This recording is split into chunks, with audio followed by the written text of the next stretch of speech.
Lors d'une réunion de famille, mes parents ont mentionné avec désinvolture qu'ils utiliseraient mon héritage pour rembourser les dettes de mon frère. Je les ai juste laissés parler. ILS n'avait aucune idée accent aigu que j'avais déjà transféré tous les actifs à un fonds fiduciaire qu'ils ne pouvaient pas toucher. Accès zéro accordé.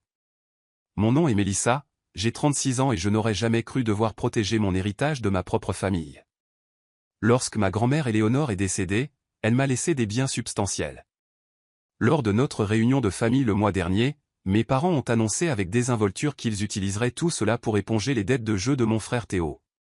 Ils n'avaient aucune idée que j'avais déjà transféré tout l'argent vers un fonds fiduciaire auquel ils ne pouvaient pas toucher, leur visage quand je leur ai dit, c'était inestimable.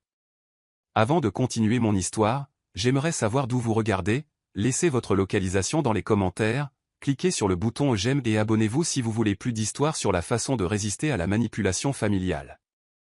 Croyez-moi, ce qui s'est passé ensuite vous montrera exactement pourquoi fixer des limites avec sa famille est parfois la chose la plus importante que vous puissiez faire.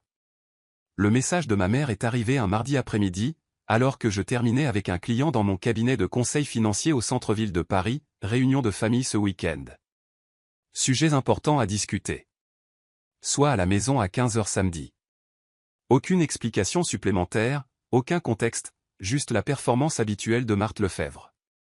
J'ai senti ce nœud familier se former dans mon estomac, dans notre famille, les réunions importantes avaient toujours été un code pour Théo a besoin de quelque chose et tu dois l'aider. Mon jeune frère avait été l'enfant chéri depuis l'enfance, mes parents se précipitant pour résoudre chaque problème qu'ils rencontraient, tandis que je devais être la personne responsable et autonome qui finirait par nettoyer les dégâts de tout le monde. Une autre urgence familiale, a demandé Véronique, appuyée contre l'encadrement de la porte de mon bureau, ma meilleure amie depuis l'université et maintenant ma partenaire commerciale, elle pouvait lire mes expressions mieux que quiconque, apparemment. J'ai soupiré, lui montrant le message, tu paries que c'est encore à propos de Théo ? Pas de pari, a-t-elle ri sèchement. Qu'est-ce que c'est cette fois ? Une autre entreprise ratée ? Le divorce numéro 3 ? Des problèmes fiscaux ? Je me suis frotté les tempes, sentant un mal de tête se former. Je ne sais pas, mais c'est assez important pour une convocation officielle. Ce qui rendait ce moment particulièrement suspect, c'est qu'il s'était écoulé 18 mois depuis le décès de ma grand-mère Éléonore. Mamie Éléonore avait été mon roc, la seule personne de la famille qui me comprenait vraiment. Alors que mes parents gâtaient Théo, elle m'avait pris sous son aile, m'enseignant l'indépendance financière et le respect de soi. Sa succession était substantielle, une belle propriété historique en Dordogne, un portefeuille d'investissement diversifié qu'elle avait construit pendant des décennies, et une collection d'objets de famille, y compris des bijoux datant de plusieurs générations. Le processus d'héritage avait été lent, en partie à cause de la complexité de sa succession et en partie à cause de certaines stipulations inhabituelles dans son testament. Mais les distributions finales étaient prévues pour le mois prochain, et soudain mes parents voulaient une réunion de famille importante.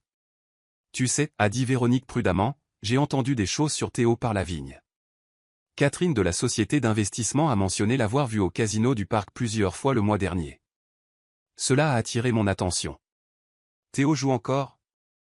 Véronique a hoché la tête. Apparemment, il y a été presque tous les soirs, et pas aux tables à petite mise. Un frisson m'a parcouru. Théo avait eu des problèmes de jeu dans la vingtaine, dilapidant son fonds fiduciaire avant que nos parents ne le tirent d'affaire. Il était censé avoir la situation sous contrôle, mais l'addiction disparaît rarement. Ce soir-là, au lieu de préparer mes réunions clients du lendemain, je me suis retrouvé à fouiller dans de vieux documents financiers familiaux. En tant que conseillère financière et seul membre de la famille ayant un quelconque sens financier, j'avais des copies de la plupart des documents familiaux importants, mamie Éléonore avait insisté. Ce que j'ai découvert dans ces dossiers financiers a tout changé. Au moment où j'ai franchi la porte de cette réunion de famille, j'avais 10 longueurs d'avance sur leur plan de me voler sans vergogne. Grandir dans le foyer Lefebvre signifiait comprendre son rôle très tôt. Le mien était d'être la fille responsable et pondérée qui ne causait jamais de problème. Théo, 2 ans plus jeune, était le fils charmant qui ne pouvait rien faire de mal. Quand j'obtenais des A à mon bulletin, c'était reconnu d'un hochement de tête. Quand Théo réussissait à avoir des C au lieu de D, il y avait des célébrations et des récompenses. Tu n'as pas besoin d'éloges, Mélissa, disait ma mère, Marthe, tu es naturellement douée à l'école. Théo doit travailler plus dur. Cette logique s'étendait à tout, je n'avais pas besoin d'attention parce que j'étais autonome, Théo avait besoin d'un soutien constant parce qu'il avait des difficultés.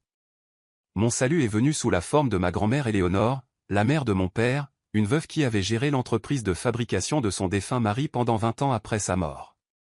Elle a reconnu en moi quelque chose que mes parents négligeaient. Tu as le sens des chiffres et une force qu'ils ne voient pas, me disait-elle lors d'une de nos visites de week-end quand j'avais 12 ans. Ils sont tellement occupés à regarder ce dont Théo a besoin qu'ils ne voient pas ce que tu as à offrir. Mamie Éléonore est devenue mon mentor. Pendant que mes parents emmenaient Théo à des matchs de sport et au cinéma, elle m'emmenait au bureau de son conseiller en investissement et m'apprenait à lire des états financiers. Quand j'ai eu 16 ans, elle m'a aidé à ouvrir mon premier compte d'investissement avec de l'argent que j'avais gagné en donnant des cours à des camarades de classe. L'indépendance financière, c'est la liberté, disait-elle. Apprends à gérer l'argent et tu ne seras jamais à la merci de personne. J'ai pris ces leçons à cœur, me spécialisant en finance et obtenant ensuite mon MBA et mes certifications de conseillère financière. Pendant ce temps, Théo a abandonné 3 universités différentes avant que nos parents ne cessent finalement de payer les frais de scolarité. Au lieu de cela, ils ont financé une série d'entreprises, un bar sportif qui a fermé en 8 mois, une société de développement d'applications qui n'a jamais développé un seul produit viable, et un service de location de voitures de luxe qui a d'une manière ou d'une autre perdu 6 chiffres avant de faire faillite. Après chaque échec, il y avait une réunion de famille. Mes parents expliquaient que Théo avait juste besoin d'une chance de plus et que les familles devaient se soutenir mutuellement. Ces réunions se terminaient inévitablement par mes parents restructurant les actifs familiaux ou contractant des prêts sur leurs propriétés pour renflouer Théo. Ton frère a de grands rêves, disait mon père, Richard Lefebvre, sur la défensive quand je remettais en question ses décisions. Il a juste eu de la malchance. Ce n'était pas de la chance, c'était de l'incompétence combinée à un sentiment d'avoir droit à tout. Théo s'attendait au succès sans effort et au sauvetage sans conséquence. Le schéma s'est poursuivi dans la trentaine. J'ai bâti un cabinet de conseil financier prospère, je me suis marié à Nicolas, un développeur de logiciels qui a immédiatement compris la dynamique de ma famille, et j'ai finalement divorcé quand nos carrières nous ont entraînés dans des directions différentes. Tout au long de cela, j'ai maintenu mon indépendance financière, comme mamie Éléonore me l'avait enseigné. Théo, quant à lui, enchaînait les emplois, les relations et l'argent comme s'ils étaient jetables.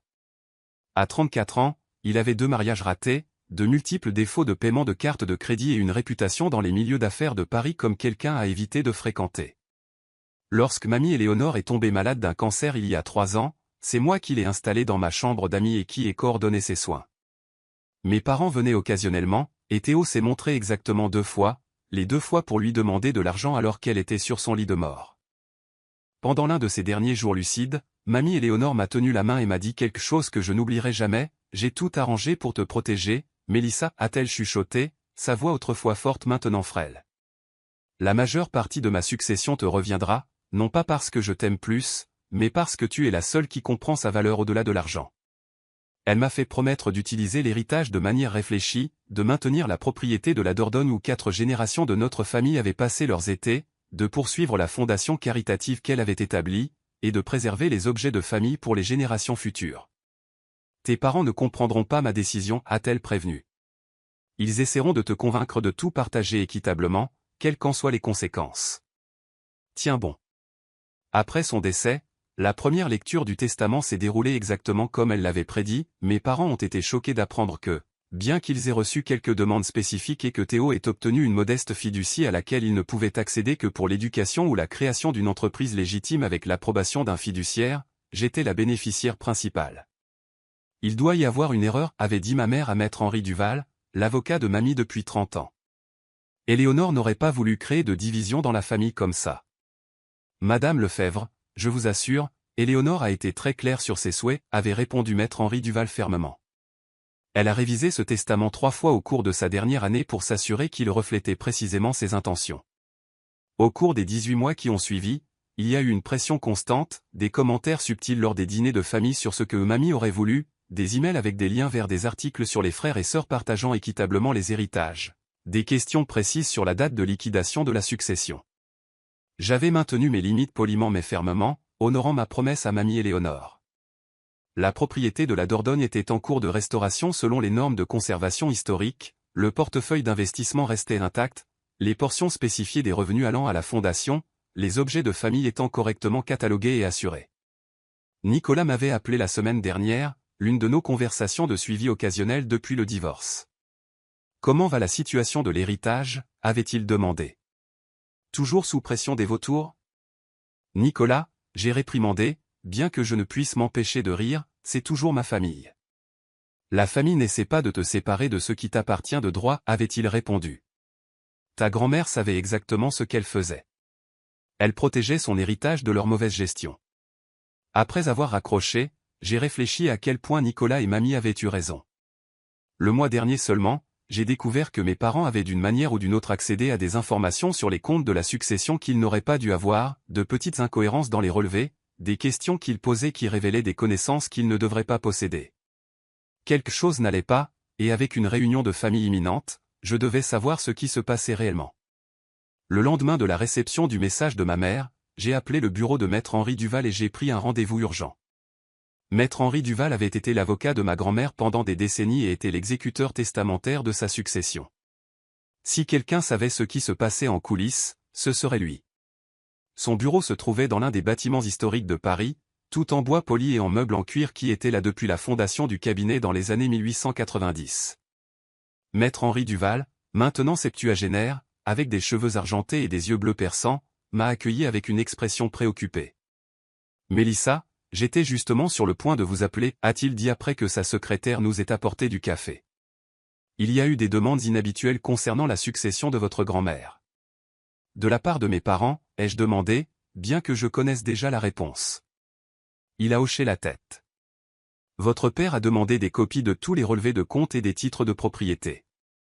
Il a prétendu que vous lui aviez demandé de tout examiner avant la distribution finale, ce que je n'ai absolument pas fait, ai-je clarifié. J'ai supposé que c'était le cas, c'est pourquoi je n'ai pas fourni les documents. Maître Henri Duval a ouvert un dossier sur son bureau.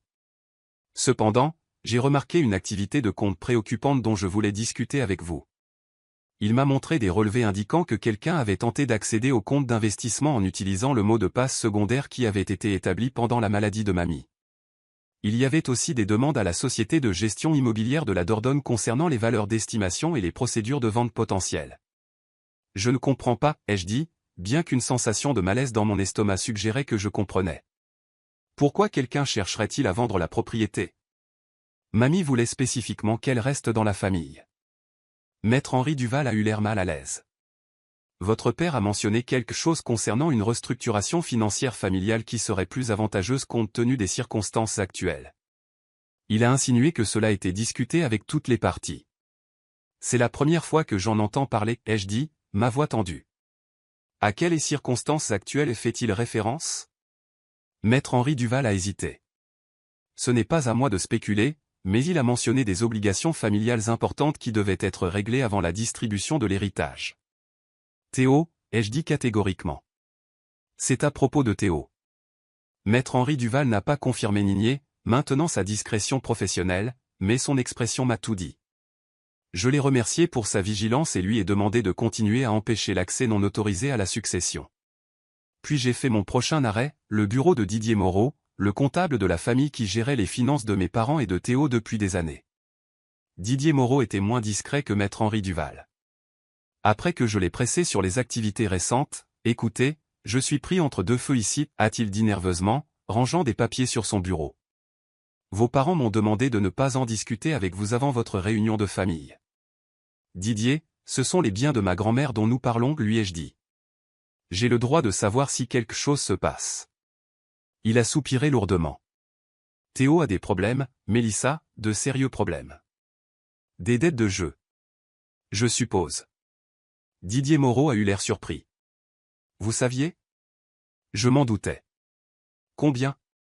Plus de 300 000 € à des créanciers très désagréables, a-t-il baissé la voix. Des gens qui n'envoient pas seulement des avis de recouvrement, si vous voyez ce que je veux dire. Le montant m'a stupéfié. Et laissez-moi deviner, mes parents veulent utiliser mon héritage pour le renflouer encore une fois. L'expression mal à l'aise de Didier Moreau l'a confirmé. Ils m'ont demandé de préparer des projections financières pour utiliser les actifs les plus liquides de la succession afin de liquider ces dettes immédiatement après la distribution. Quels actifs exactement? Il m'a montré à contre-cœur leur plan, liquider le portefeuille d'investissement, prendre une hypothèque sur la propriété de la Dordogne, et vendre les pièces les plus précieuses de la collection de bijoux. En substance, il prévoyait de démanteler tout ce que Mamie et Léonore avaient spécifiquement voulu préserver. Ont-ils déjà fait ça avant, ai-je demandé. Utiliser des actifs familiaux pour payer les dettes de Théo sans me le dire? Didier Moreau avait l'air encore plus mal à l'aise. Vos parents ont refinancé leur maison 2 fois pour couvrir les pertes de jeux précédentes de Théo, et il y a 3 ans, ils ont vendu une partie de la collection de pièces de mon grand-père qui était censée être détenue en fiducie pour vous et Théo. Cette collection nous avait été promise depuis l'enfance. Je n'avais jamais reçu ma part et j'avais supposé qu'elle était toujours en entrepôt. Après avoir quitté le bureau de Didier Moreau, je suis allé directement chez mes parents, sachant qu'ils seraient à leur partie de bridge hebdomadaire. J'avais toujours une clé de l'époque où je surveillais la maison pendant leur voyage d'hiver sur la Côte d'Azur. Ce que j'étais sur le point de faire n'était pas strictement éthique, mais je devais connaître la vérité. Dans le bureau de mon père, j'ai trouvé des dossiers étiquetés restructuration de la fiducie familiale contenant des brouillons de documents pour une nouvelle fiducie familiale qui consoliderait tous les actifs d'Éléonore sous le contrôle de mes parents en tant que fiduciaire. Un autre dossier contenait des emails entre mon père et un autre avocat, pas maître Henri Duval, discutant de la manière de contester certaines dispositions du testament de Mamie si nécessaire. Le plus accablant était un échange de mails entre mes parents discutant de leur stratégie. Mélissa résistera au début, mais une fois que nous lui expliquerons la situation de Théo, elle reviendra à la raison, elle le fait toujours, avait écrit ma mère. La réponse de mon père, si elle ne le fait pas, nous pouvons procéder au plan B. L'important est d'obtenir l'accès à ces actifs avant que les créanciers de Théo ne prennent des mesures plus drastiques. Une fois que tout sera dans la fiducie familiale, nous pourrons distribuer comme nécessaire. C'était écrit noir sur blanc, il prévoyait d'utiliser la manipulation émotionnelle pour me faire céder mon héritage, et si cela ne fonctionnait pas, ils avaient un plan B impliquant des manœuvres légales pour en prendre le contrôle. J'ai photographié les documents cruciaux avec mon téléphone et j'ai soigneusement remis tout exactement comme je l'avais trouvé. En rentrant chez moi, j'ai catalogué mentalement ce qui était en jeu, la propriété de la Dordogne qui était dans notre famille depuis 4 générations, le portefeuille d'actions d'une valeur de près de 2 millions d'euros que Mamie avait méticuleusement construit pendant des décennies, et la collection de bijoux qui comprenait des pièces des années 1890 transmises par les femmes de notre famille. Tout cela serait liquidé pour payer les dettes de jeu de Théo si mes parents avaient leur mot à dire. Et une fois ces actifs partis, ils seraient partis pour toujours. L'héritage familial que Mamie et Léonore m'avaient confié disparaîtrait. Au moment où j'ai atteint mon appartement, la douleur et la trahison avaient fait place à une détermination froide. Ils pensaient que j'étais la même fille passive qui sacrifierait tout pour l'harmonie familiale. Ils n'avaient aucune idée à qui ils avaient affaire maintenant.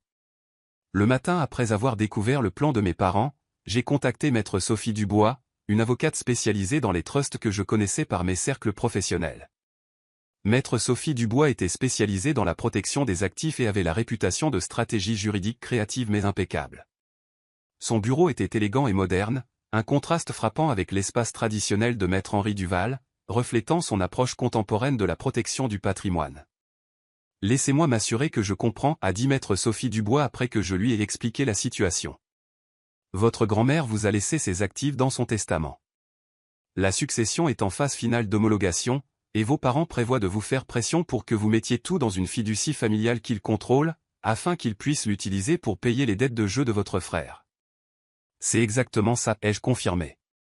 Et ils ont un plan B qui semble impliquer de contester le testament si je ne coopère pas. L'expression de maître Sophie Dubois s'est durcie. Ils n'ont pas de motifs légaux pour contester un testament dûment exécuté simplement parce qu'ils n'aiment pas la distribution.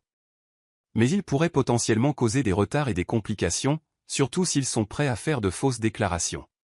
Quelles sont mes options, ai-je demandé. L'approche la plus solide serait de créer un trust irrévocable avant qu'ils ne puissent agir, a-t-elle expliqué. Une fois les actifs dans un trust irrévocable avec vous comme donateur et bénéficiaire, ils sont protégés de ce genre de pression familiale. Vos parents n'auraient aucun moyen légal d'y accéder. À quelle vitesse pouvons-nous mettre cela en place? Maître Sophie Dubois a vérifié son calendrier.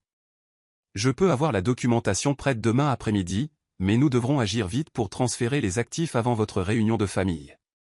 Quand est-elle prévue? Samedi à 15 h. Cela nous donne 3 jours. C'est serré, mais faisable. Elle a commencé à prendre des notes détaillées. Nous devrons contacter maître Henri Duval immédiatement pour coordonner. Ce qui a suivi a été un tourbillon d'activités. Maître Sophie Dubois a rédigé les documents du trust pendant que je travaillais avec Maître Henri Duval pour préparer les transferts d'actifs. Le processus était complexe, nécessitant des approches différentes pour chaque type d'actif. Pour le portefeuille d'investissement, nous devions établir de nouveaux comptes au nom du trust et exécuter les instructions de transfert. Pour la propriété de la Dordogne, nous devions préparer et déposer un nouvel acte. Pour la collection de bijoux et autres actifs physiques, nous devions documenter leur transfert à la propriété du trust. Jeudi soir, j'étais au bureau de Maître Sophie Dubois en train de signer les documents finaux du trust lorsque mon téléphone a sonné. Le nom de ma mère s'est affiché à l'écran. Ne réponds pas, a conseillé Maître Sophie Dubois, me glissant un autre document à signer. J'ai coupé l'appel, mais quelques instants plus tard, un message est apparu. Pourquoi as-tu interrogé Didier sur les finances de Théo? Nous avions convenu de tout discuter lors de la réunion de famille. S'il te plaît, ne rends pas les choses plus difficiles qu'elles ne le sont. J'ai montré le message à Maître Sophie Dubois. Ils savent que je suis sur le coup. Raison de plus pour finir ça ce soir, a-t-elle dit fermement. Terminons ces signatures. Vendredi après-midi, les comptes d'investissement avaient été transférés avec succès au trust. Maître Henri Duval avait accéléré le dépôt de l'acte de propriété pour la maison de la Dordogne. La dernière étape consistait à récupérer la collection de bijoux du coffre-fort de la banque de mes parents.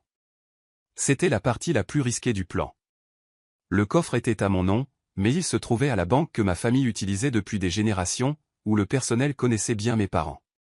Si quelqu'un leur mentionnait ma visite, ils pourraient réaliser ce que je faisais. Alors que le directeur de la banque me conduisait au coffre-fort, mon cœur battait. Le coffre-fort contenait non seulement des bijoux, mais aussi de petits objets de famille que mamie Éléonore voulait spécifiquement que j'aie, le poudrier en argent de sa mère, la montre de poche qui avait appartenu à son père, et une collection de recettes familiales manuscrites datant des années 1880. En ouvrant le coffre et en voyant les pochettes de bijoux en velours bleu familière, j'ai ressenti une vague d'émotion. J'ai soigneusement déballé le collier d'émeraude que mamie avait porté lors d'occasions spéciales, me souvenant comment elle l'avait placé autour de mon cou le jour de l'obtention de mon diplôme universitaire. Ce sera à toi un jour, avait-elle dit, non seulement comme un bijou, mais comme un rappel des femmes de notre famille qui ont tracé leur propre chemin. Maintenant, je m'assurais que son souhait serait honoré. J'ai signé les documents nécessaires pour retirer tous les articles du coffre, j'ai tout placé dans mon sac et j'ai quitté la banque sans incident.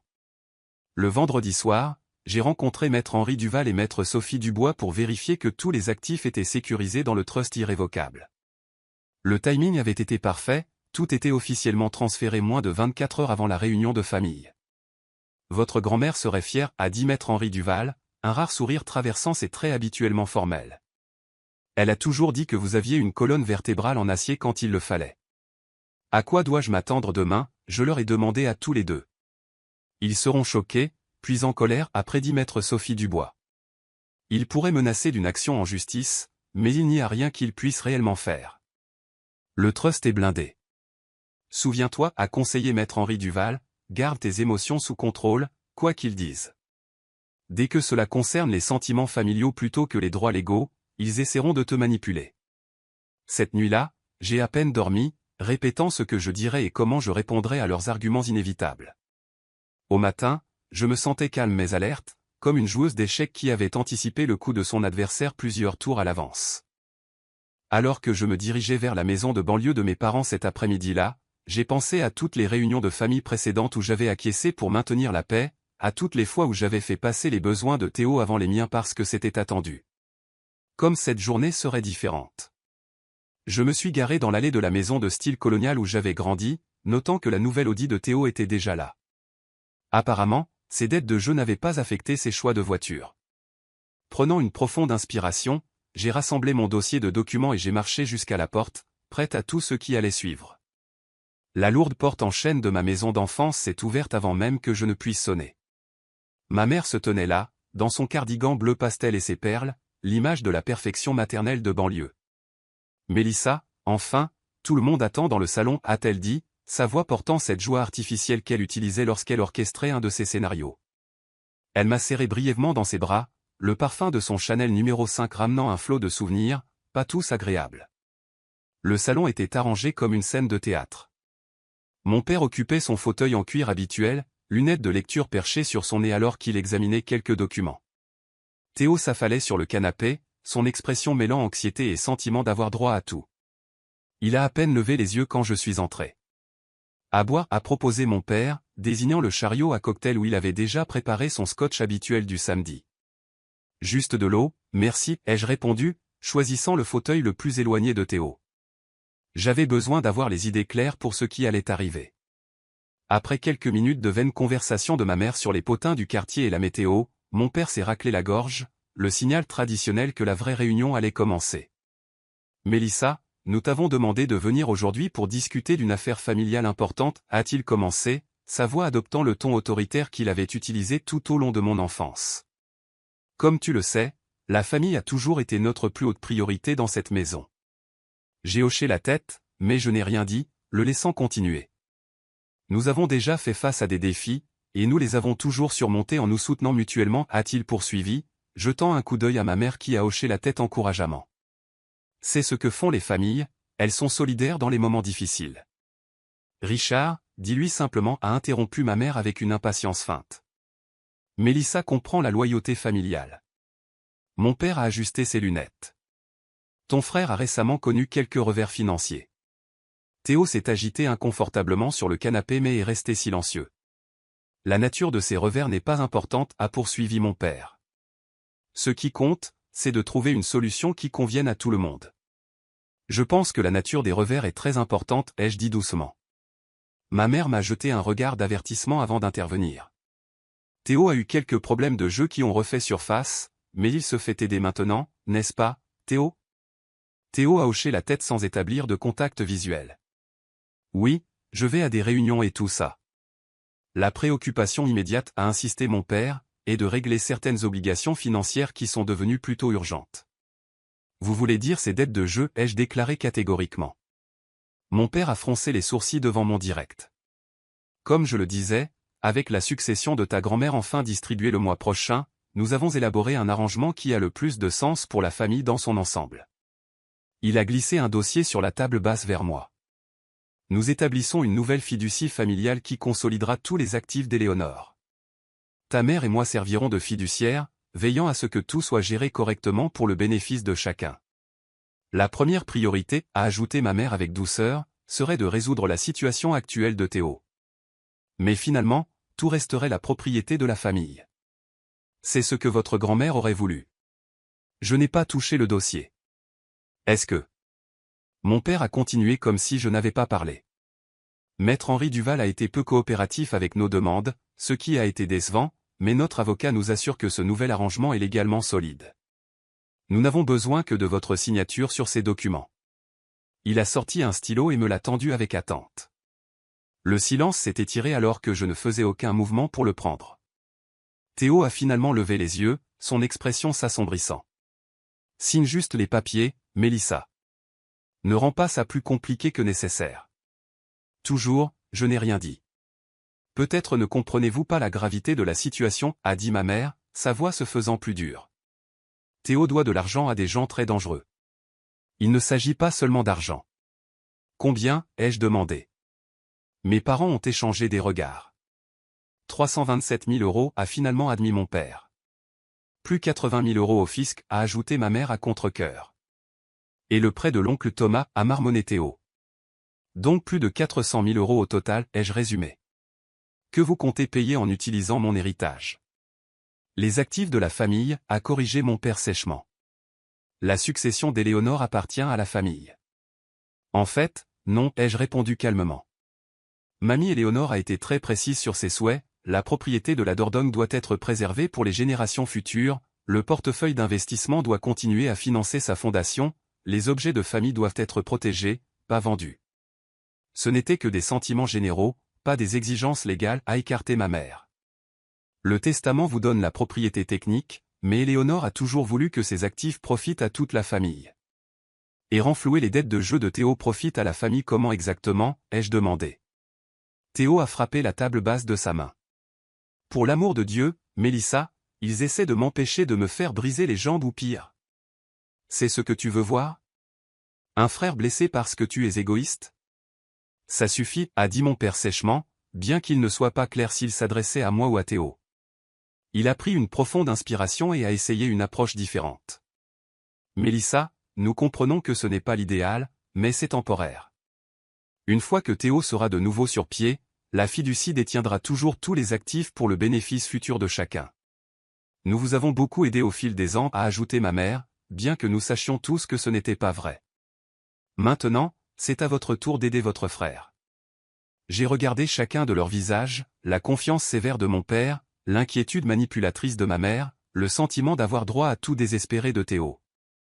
Ils étaient si certains de la façon dont cela se déroulerait, si sûrs que je finirais par céder, comme je l'avais toujours fait auparavant. Je pense qu'il y a quelque chose que vous devriez savoir sur l'héritage de grand-mère, ai-je finalement dit.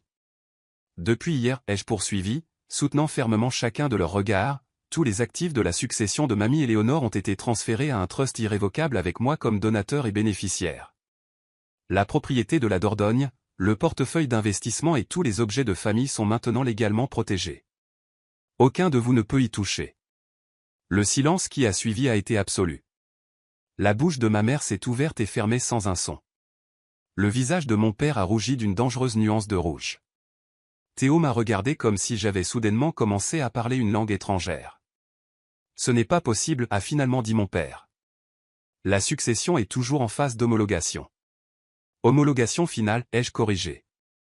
Maître Henri Duval a accéléré les dernières distributions à ma demande, et Maître Sophie Dubois m'a aidé à établir le trust immédiatement après.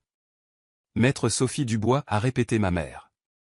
Tu nous as trahis en allant voir un autre avocat. Tout comme vous m'avez trahi en allant voir un autre avocat pour tenter de contester le testament de mamie, ai-je répliqué. Oui, je connais le plan B. L'expression de mon père a tout confirmé. Tu n'avais pas le droit de faire ça. J'avais tous les droits, ai-je répondu. Ce sont mes biens à protéger, et c'est exactement ce que mamie Éléonore voulait que je fasse. Théo a soudainement bondi, son visage tordu de rage. Égoïste. Tu as la moindre idée de ce que ces gens vont me faire si je ne paie pas? Théo, a haleté ma mère, bien que je ne puisse dire si elle était choquée par son langage ou par la confirmation du danger. Tu as toujours été comme ça, a-t-il poursuivi, faisant maintenant les 100 pas toujours à croire que tu es meilleur que tout le monde, toujours à me juger. La fille parfaite avec sa carrière parfaite qui n'a jamais eu besoin d'aide de personne. Ce n'est pas vrai, ai-je dit. J'ai travaillé pour tout ce que j'ai. La différence, c'est que je n'attends pas que les autres me tirent d'affaire quand je prends de mauvaises décisions. Ma mère s'est levée et est venue s'asseoir à côté de moi, prenant ma main dans la sienne. Sa voix est devenue douce, cajoleuse, le ton qu'elle avait toujours utilisé pour obtenir ce qu'elle voulait. Mélissa, chérie, je comprends que tu sois bouleversée que nous n'en ayons pas discuté plus tôt avec toi, c'était notre erreur. Mais tu vois bien que la vie de Théo est potentiellement en danger. En tant que famille, nous devons nous protéger les uns les autres. J'ai doucement mais fermement retiré ma main de la sienne. Je suis d'accord que Théo a besoin de protection contre lui-même et contre votre permissivité. Ça doit s'arrêter. Tu ne sais pas de quoi tu parles, a interrompu mon père. Théo a une maladie. L'addiction est une maladie, pas un choix. Je le sais, ai-je répondu. Et la réponse appropriée à la maladie est le traitement, pas les renflouements financiers qui permettent au comportement de continuer. Nous pouvons nous battre devant les tribunaux, a menacé mon père, en mode avocat pleinement engagé. Tu as violé l'esprit du testament de ta grand-mère. Non, je l'ai honoré explicitement, ai-je corrigé. Et vous êtes les bienvenus pour contester le trust devant les tribunaux, mais maître Sophie Dubois m'assure qu'il est blindé. Tout ce que vous accomplirez, c'est dépenser plus d'argent en frais de justice qui pourraient être mieux utilisés pour résoudre le problème réel. Théo s'était déplacé vers la fenêtre, nous tournant le dos, les épaules rigides de tension. Facile à dire, tu n'es pas celle qui aura affaire à Tony et ses gars. À qui as-tu emprunté exactement, Théo, ai-je demandé. Il s'est retourné, son expression un mélange de défi et de peur. Ça a de l'importance? L'argent, c'est l'argent. Ça a de l'importance si ce sont des usuriers ou pire, ai-je répondu. Ce n'est pas juste du jeu, c'est s'impliquer avec des criminels. Ne sois pas si dramatique, a interrompu ma mère. Théo a emprunté à des prêteurs privés quand les banques n'ont pas voulu l'aider. Ce n'est pas l'idéal, mais ce n'est pas le crime organisé. La façon dont elle évitait mon regard me disait qu'elle mentait. Cela ne nous mène nulle part, a dit mon père, son esprit tactique cherchant clairement un nouvel angle. Mélissa, le trust est peut-être irrévocable, mais en tant que bénéficiaire, vous pouvez toujours diriger les distributions. Vous pouvez choisir d'aider votre frère sans démanteler toute la structure. C'est vrai, ai-je reconnu, mais je ne le ferai pas. Alors vous choisissez de mettre des biens et de l'argent au-dessus de la sécurité de votre propre frère, a dit ma mère, sa voix se durcissant. Je n'aurais jamais pensé que vous pouviez être si froide. Je choisis de mettre fin à un schéma destructeur, les jeux corrigés, un schéma que toi et papa avez permis pendant des décennies. N'ose pas nous blâmer pour ça, a dit mon père, sa voix montant. Nous avons fait tout notre possible pour aider nos 2 enfants à réussir. Non, vous avez fait tout votre possible pour protéger Théo des conséquences, ce qui est très différent de l'aider à réussir. Je me suis levé, ramassant mon sac à main. Je ne vais plus participer à ce cycle. Si tu passes cette porte, a dit ma mère, sa voix tremblante d'une émotion véritable ou d'un effet théâtral, tu tournes le dos à cette famille. Je ne tourne le dos à personne, ai-je répondu. Je refuse simplement de me consumer pour garder tout le monde au chaud. Nous contesterons le trust, a appelé mon père alors que j'atteignais l'embrasure de la porte. Nous allégerons une influence indue, une incapacité mentale de la part d'Éléonore, tout ce que nous pourrons. Tu seras lié au tribunal pendant des années. Je me suis retourné. Et comment exactement cela aidera-t-il Théo avec son problème de dette immédiat? Parce que ces prêteurs privés n'attendent généralement pas que les litiges familiaux soient résolus. Cela l'a momentanément fait taire. Ce n'est pas fini, a dit Théo, sa voix basse et menaçante. Tu te crois si intelligente, mais tu n'as aucune idée de ce que tu fais. J'ai regardé chacun d'eux une dernière fois. Ces personnes qui étaient censées être mon système de soutien, mais qui avaient plutôt essayé de me manipuler et de m'utiliser tout au long de ma vie. Je sais exactement ce que je fais, ai-je dit calmement. Pour la première fois, j'honore les souhaits de mamie Éléonore et mes propres limites en même temps. Alors que je marchais vers ma voiture, j'ai entendu Théo crier des obscénités depuis l'embrasure de la porte. Ma mère a appelé mon nom à plusieurs reprises, sa voix passant de la colère à la supplication. Mon père est resté silencieux, ce qui était d'une certaine manière plus déconcertant que leurs éclats émotionnels. Une fois dans ma voiture, le sang-froid que j'avais maintenu tout au long de la confrontation a finalement craqué. Mes mains tremblaient alors que je serrais le volant et les larmes ont brouillé ma vision. J'avais anticipé leur réaction logiquement, mais la réalité émotionnelle de tenir tête à toute ma famille m'a frappé avec une force inattendue. J'ai conduit jusqu'à un parc voisin, me suis garé dans un endroit isolé et me suis finalement permis de pleurer, pour la famille que j'aurais souhaité avoir, pour la grand-mère qui avait essayé de me protéger, et pour le frère qui ne trouverait peut-être jamais son chemin vers la guérison. Alors que j'étais assise là, essayant de me ressaisir, mon téléphone a sonné avec un numéro inconnu. Pensant que c'était maître Sophie Dubois pour des nouvelles, j'ai répondu. Mélissa, c'est Thomas Lefebvre, ton oncle, le frère aîné de mon père, que je n'avais pas vu depuis plus de 15 ans. Comment avait-il même mon numéro? Oncle Thomas, ai-je dit, confuse. Comment avez-vous? Maître Henri Duval m'a contacté, a-t-il interrompu.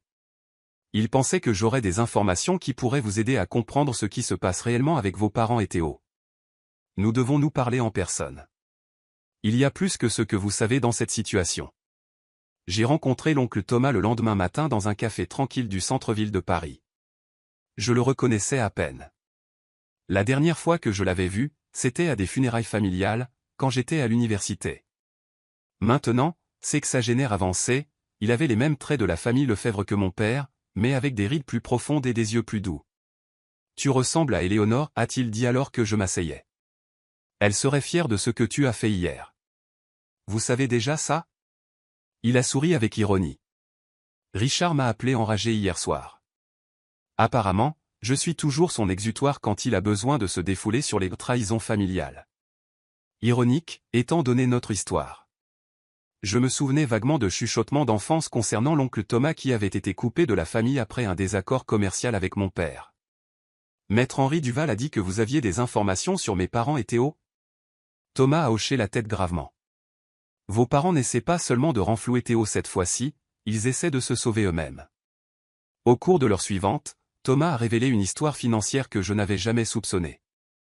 Mes parents couvraient les dettes de jeu de Théo depuis plus d'une décennie, beaucoup plus longtemps et de manière plus extensive que je ne l'avais réalisé. Ce qui avait commencé par quelques milliers d'euros à l'université avait escaladé à des centaines de milliers quand Théo avait la trentaine. La première crise majeure, c'était il y a 8 ans, a expliqué Thomas. Théo devait près de 200 000 euros à des gens sérieux. Vos parents ont réhypothéqué leur maison et liquidé la plupart de leurs comptes de retraite pour couvrir cela.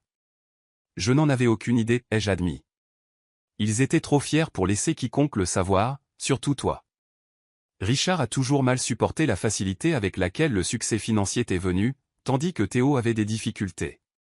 La bombe suivante fut encore plus choquante, mes parents étaient essentiellement ruinés. Entre les dettes de Théo, leurs propres mauvais investissements et leur détermination à maintenir les apparences, ils avaient épuisé presque tous leurs actifs. La maison familiale a maintenant 2 hypothèques, a dit Thomas. Le cabinet d'avocats de Richard perd de l'argent depuis des années. La plupart de ses clients sont passés à des cabinets plus jeunes avec des approches plus modernes. Ils vivaient sur des cartes de crédit et des lignes de crédit hypothécaires en attendant que la succession d'Éléonore résolve tout. Mais pourquoi ne m'ont-ils pas dit la vérité, ai-je demandé. Je les aurais aidés, pas avec les dettes de jeu de Théo, mais avec leur propre situation financière. Thomas a souri tristement. La fierté, Mélissa. Le contrôle. Richard a toujours eu besoin d'être le pourvoyeur, le patriarche. Admettre un échec financier à sa fille qui excelle en finance, il ne pouvait pas le faire. Thomas m'a alors tendu un dossier contenant des relevés bancaires, des titres de propriété et des documents de prêt ou des preuves qu'il avait recueillis au fil des ans en regardant la famille sombrer de loin. « Pourquoi me montrez-vous cela maintenant » ai-je demandé. Parce que, contrairement à Richard et Marthe, je pense que Théo peut encore être sauvé, mais seulement si le permis de tout arrêter complètement. Son expression s'est durcie. Et parce qu'Éléonore m'a demandé de garder un œil sur les choses si quelque chose lui arrivait. Elle savait qu'il pourrait essayer d'utiliser sa succession pour renflouer tout le monde une dernière fois. Armé de cette nouvelle compréhension, j'ai organisé une autre réunion de famille, cette fois-ci à mes conditions, dans mon appartement, en présence de maître Henri Duval et maître Sophie Dubois. Mes parents sont arrivés l'air sur la défensive. Théo est venu séparément, l'air épuisé et vaincu. Avant de commencer, ai-je dit une fois que tout le monde fut assis, je veux que quelque chose soit clair, cette réunion ne vise pas à négocier l'accès aux actifs de mamie Éléonore. Le trust est établi et restera intact. Nous sommes ici pour discuter de la manière de résoudre réellement les problèmes auxquels nous sommes confrontés, et non pas de simplement y appliquer un pansement financier temporaire. Mon père a commencé à objecter, mais ma mère a posé une main restrictive sur son bras. J'ai parlé avec l'oncle Thomas, ai-je poursuivi. Je suis au courant de la maison réhypothéquée, des comptes de retraite épuisés et de l'étendue des dettes de Théo au fil des ans. Mes parents ont échangé des regards alarmés. Thomas n'avait pas le droit de partager des affaires familiales privées, a commencé mon père. Comme vous n'aviez pas le droit d'essayer de prendre le contrôle de mon héritage, ai-je répliqué. Nous avons dépassé les préoccupations de confidentialité maintenant. Il s'agit de la survie, de la sécurité littérale de Théo, de votre sécurité financière et de la préservation de l'héritage de mamie. Je me suis tourné vers mon frère. Théo, j'ai besoin que tu sois complètement honnête, quelle est l'étendue complète de tes dettes actuelles et à qui dois-tu exactement? Théo a regardé nos parents, qui ont hoché la tête avec résignation, abandonnant finalement la façade. Il a détaillé des dettes de jeu totalisant près de 450 000 €, réparties entre les casinos, les cartes de crédit et, oui, les usuriers liés au crime organisé à Paris. Ils m'ont donné jusqu'à la fin du mois, a-t-il admis, sa voix creuse. Après ça, ils commencent à prendre des garanties, ce qui pourrait être n'importe quoi, de me briser les jambes à me forcer à faire des choses pour eux pour rembourser la dette. Et ton addiction au jeu? Cherches-tu vraiment un traitement? Théo a fixé ses mains. Je suis allé à 2 réunions des joueurs anonymes. C'est plus difficile que je ne le pensais. Admettre que je ne peux pas le contrôler. Je me suis tourné vers mes parents. Et votre situation financière? Plus de demi-vérité. Avec une réticence évidente, ils ont confirmé ce que Thomas m'avait dit, ils avaient moins de 20 000 € d'économie, une dette hypothécaire massive et des soldes de cartes de crédit qui les empêchaient de dormir la nuit. Le cabinet d'avocats de mon père couvrait à peine ses frais généraux. Ils avaient compté sur la succession d'Éléonore pour tout résoudre en une seule fois. Voici ce qui va se passer, ai-je dit après que tout le monde ait enfin mis carte sur table. Je ne vais pas démanteler l'héritage de mamie pour permettre davantage de comportements destructeurs. Mais je ne vais pas non plus abandonner ma famille. J'ai exposé un plan en 3 parties. Premièrement, Théo entrerait dans un programme de traitement résidentiel pour la dépendance au jeu, entièrement payé par mes économies personnelles au pas le trust, mais son soutien continu dépendrait de sa pleine participation à la guérison. Deuxièmement, j'aiderai mes parents à élaborer un plan de redressement financier, y compris une éventuelle réduction de leur logement, la restructuration du cabinet de mon père et une consolidation légitime de leurs dettes.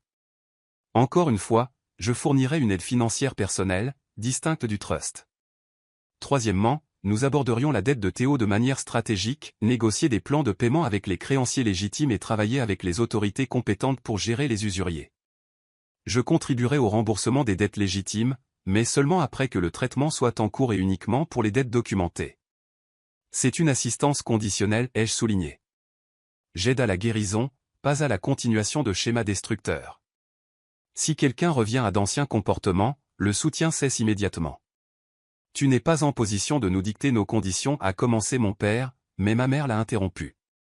Richard, arrête, juste arrête. Sa voix était fatiguée mais plus claire que je ne l'avais entendue depuis des années. Mélissa a raison. Nous gérons mal cela depuis trop longtemps. Théo a levé les yeux, la surprise s'inscrivant sur son visage au mot de notre mère. Nous t'avons fait défaut, Théo, a-t-elle poursuivi, les larmes aux yeux, non pas en refusant de payer tes dettes, mais en les payant toujours, en ne te forçant jamais à affronter les conséquences. C'était le premier moment authentique dont je me souvenais avoir été témoin entre eux. Au cours des 3 heures suivantes, nous avons réglé les détails avec l'aide de Maître Henri Duval et Maître Sophie Dubois. Mes parents ont accepté un conseil financier et la transparence. Théo s'est engagé dans le programme de traitement, a commencé la semaine suivante. Nous avons établi des limites et des attentes claires pour tout le monde. Alors qu'il se préparait à partir, Théo est resté en retrait, attendant que nos parents soient sortis. « Je ne mérite pas votre aide, a-t-il dit doucement. « Il ne s'agit pas de mériter, ai-je répondu. Il s'agit que la famille s'entraide d'une manière qui favorise réellement la guérison, pas le mal. » Il a hoché la tête, une compréhension passant entre nous, peut-être pour la première fois de nos vies d'adultes. La semaine suivante, j'ai conduit Théo au centre de traitement, un établissement respecté en dehors de la ville. Alors que nous nous arrêtions à l'entrée, il s'est tourné vers moi. « Je suis terrifié, a-t-il admis. C'est bien, lui ai-je dit. La peur signifie que tu prends enfin ça au sérieux. Et si j'échoue encore ? J'ai réfléchi attentivement. Alors tu devras trouver le courage d'essayer encore. Mais cette fois, tu le feras en sachant que je soutiens ta guérison, pas ton addiction. Il y a une différence. Alors que je le regardais entrer dans l'établissement, j'ai ressenti quelque chose que je n'attendais pas, l'espoir. Pas la certitude, mais la possibilité. C'était un début. 6 mois plus tard, je me tenais sur la large véranda de la propriété de la Dordogne, regardant les feuilles d'automne flotter sur la pelouse.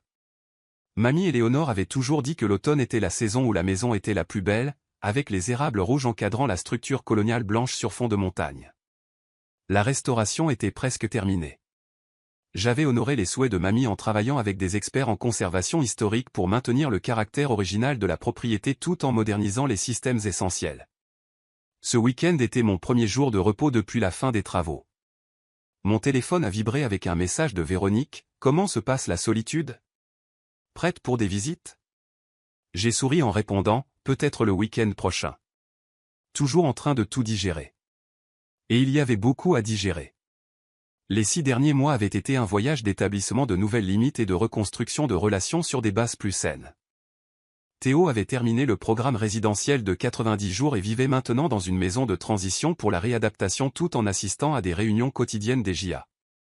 Il avait trouvé un emploi dans une jardinerie locale, un travail modeste par rapport à ses précédentes entreprises, mais stable et sans stress. Plus important encore, il assumait la responsabilité de sa guérison, un jour à la fois. Mes parents avaient également fait des changements, bien que non sans résistance. Ils avaient finalement vendu la grande maison familiale et déménagé dans un appartement confortable.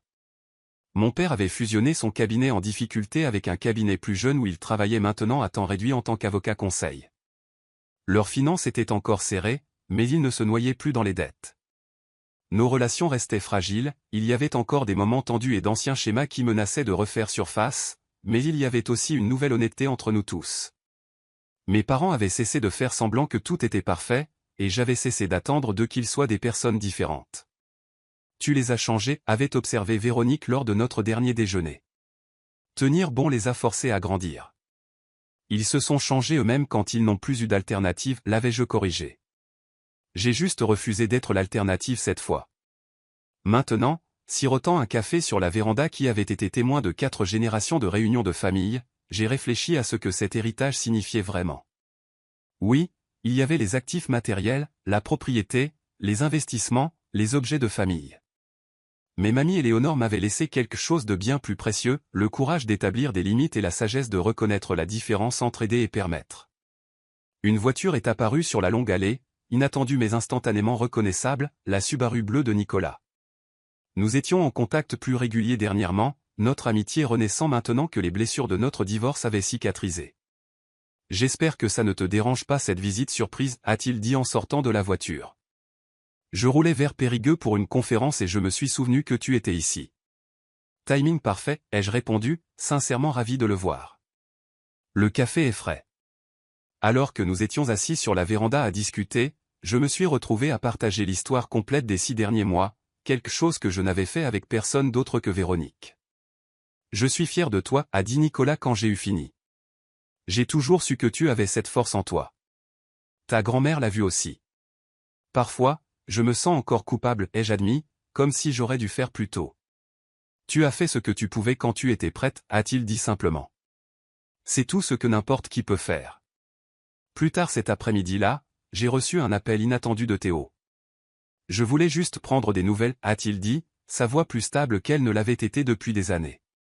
6 mois de sobriété aujourd'hui. C'est merveilleux, ai-je dit, sincèrement fier. Comment te sens-tu? Reconnaissant.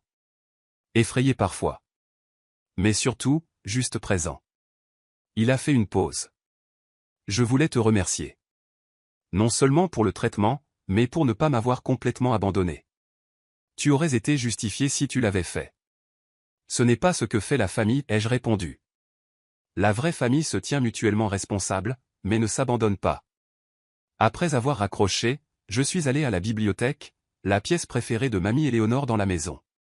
Je l'avais conservée exactement comme elle l'avait laissée, avec les livres reliés en cuir sur les étagères et sa chaise de lecture près de la fenêtre.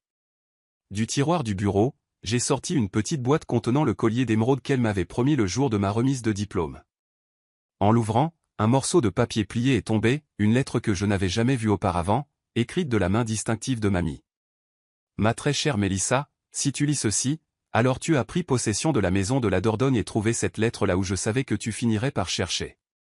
Je veux que tu saches que je t'ai laissé ces biens non seulement parce que tu étais la seule qui les protégerait, mais parce que tu étais la seule qui comprenait leur vraie valeur au-delà de l'argent. L'héritage familial ne concerne pas les biens ou les bijoux, il s'agit de valeurs qui perdurent, le courage, l'intégrité, le respect de soi. Tu as tout cela en abondance. Il peut venir un temps où Richard, Marthe et Théo essaieront de réclamer ce que je t'ai laissé. Tiens bon, non pas par égoïsme, mais parce que parfois le plus grand cadeau que nous puissions donner aux autres est de cesser de les protéger des conséquences de leur propre choix. Quoi qu'il arrive, souviens-toi que l'héritage le plus précieux que je pouvais te laisser n'est pas stocké dans des coffres-forts bancaires ou des titres de propriété, c'est la force que je vois en toi, la force de faire des choix difficiles et de vivre avec intégrité, même lorsque c'est douloureux. Tout mon amour, mamie Éléonore. Les larmes ont brouillé ma vision alors que je repliais soigneusement la lettre. Elle avait su depuis le début ce qui pouvait arriver et m'avait préparé non seulement avec des biens, mais avec la sagesse de les protéger. Ce soir-là, j'ai organisé un petit dîner à la maison, mes parents, Théo, Nicolas, Véronique et l'oncle Thomas. C'était la première fois que nous étions tous ensemble depuis la confrontation il y a 6 mois. Il y a eu des moments gênants et d'anciennes tensions juste sous la surface, mais il y a eu aussi des rires et des conversations authentiques.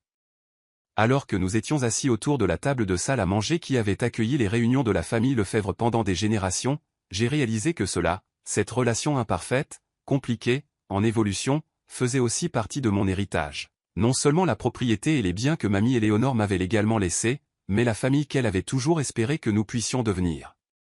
Certains héritages ne sont pas stockés dans des coffres-forts bancaires ou des titres de propriété.